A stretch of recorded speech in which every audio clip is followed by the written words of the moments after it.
Bethany Hospital celebrates recovery of another octogenarian.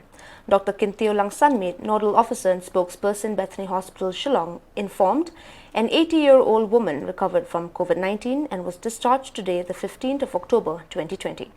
The patient was admitted in Bethany Hospital on the 5th October 2020 with complaints of fever, cough, breathing difficulty, body ache, sore throat, vomiting and abdominal pain. On evaluation, she was having respiratory distress, low oxygen saturation and had tested positive for COVID-19. Her HRCT thorax showed COVID pneumonia features. She also had comorbidities of diabetes and hypertension. She was put on high-flow oxygen support for the first 7 days and other treatment as per protocol, after which she improved symptomatically and had tested negative for COVID-19 on the 10th day. It's been fantastic to see COVID-19 patients recover. Dr. Kinteolang expressed joy to see COVID-19 patients leave their ward after having beaten this virus.